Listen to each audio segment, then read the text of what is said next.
Já iniciei nossa gravação também. E tenho que publicar a aula passada ainda para vocês, que eu não acabei não publicando. Mas eu vou publicar ainda, tá?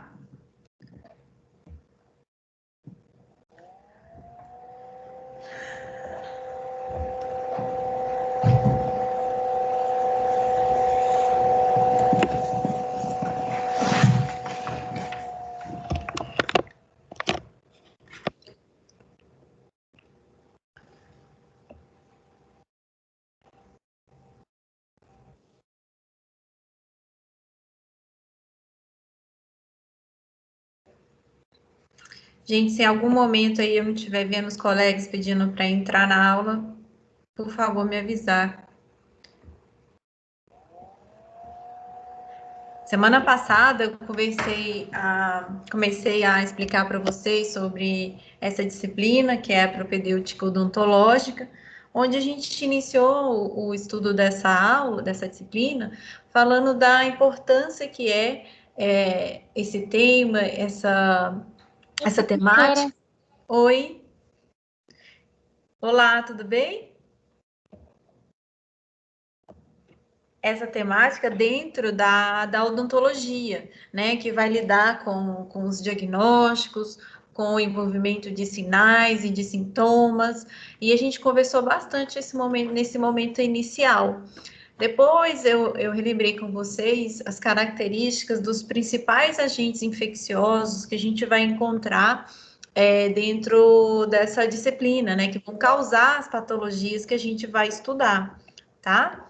Nós falamos de características gerais sobre as bactérias, sobre os vírus, sobre os fungos, para a gente poder relembrar essas características e entender a forma de infecção que esses micro-organismos podem provocar no seu hospedeiro, certo? Deixem os exercícios aí somente para vocês responderem, né, de acordo com o que foi falado na nossa primeira aula.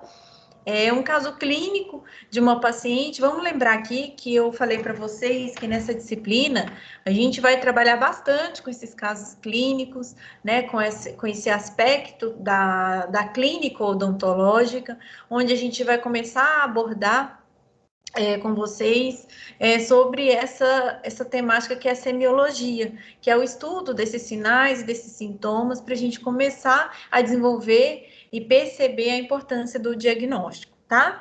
Então, a gente sempre vai falar o nome abreviado, né, de uma paciente, que é uma paciente fictícia, né, nesse caso. Só um minutinho aqui que eu vou aceitar. Essa paciente, então, apresentou. Ela tem 20 anos, né? A gente sempre vai colocar os dados específicos do paciente, porque tanto idade como cor de pele, raça, tudo é importante para às vezes para a gente chegar até num diagnóstico de alguma patologia, tá? Então essa paciente de 20 anos, né, que eu coloquei aqui, chegou na clínica odontológica, relatando dor difusa do lado esquerdo do rosto, né? Então ela estava relatando dor. Essa paciente, então, que estava relatando dor, ela também, além de relatar dor, ela percebeu que seu rosto apresentava certa dormência e vermelhidão na região. Diante desse quadro clínico exposto, qual seria a alternativa correta, né? Aqui, nessa questão, a resposta correta é a letra C. Né? Por quê? Porque o relato da paciente nada mais é do que os seus próprios sintomas da sua doença.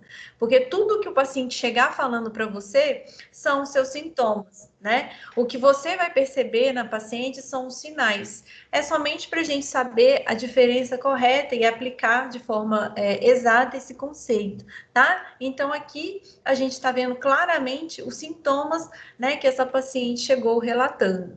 Daí a importância da gente registrar tudo isso na ficha, na anamnese do paciente, né? Segundo o relato da paciente, ela descreveu que estava assim, assim, assim, tá? Então a gente começa a trabalhar isso com vocês. Além disso, também falei para vocês, né, da importância. Professora, Pode falar. posso tirar uma dúvida? Qual que é a diferença da A e da C? Que eu achei meio parecida, de sintomas e Então, sinais. Então, por isso mesmo que eu estou frisando isso com você, porque a A fala, o relato da paciente reflete os sinais da sua patologia, né? Só que o relato da paciente reflete os sintomas.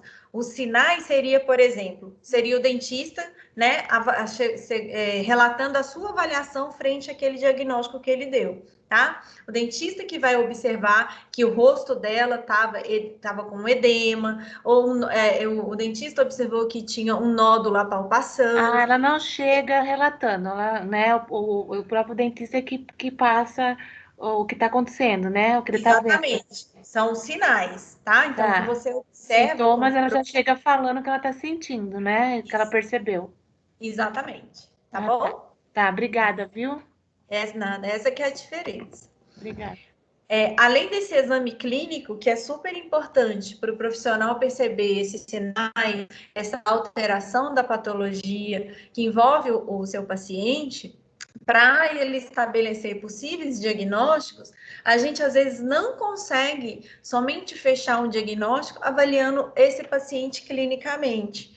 Então, a gente pode utilizar exames que a gente denomina de exames complementares, que irão nos auxiliar, né, nesse diagnóstico mais preciso.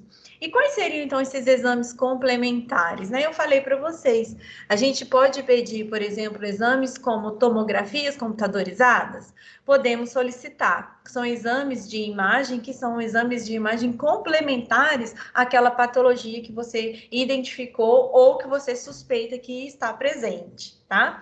A gente pode solicitar exames laboratoriais, como hemograma, né? Às vezes, diante de um quadro de infecção, a gente pode solicitar.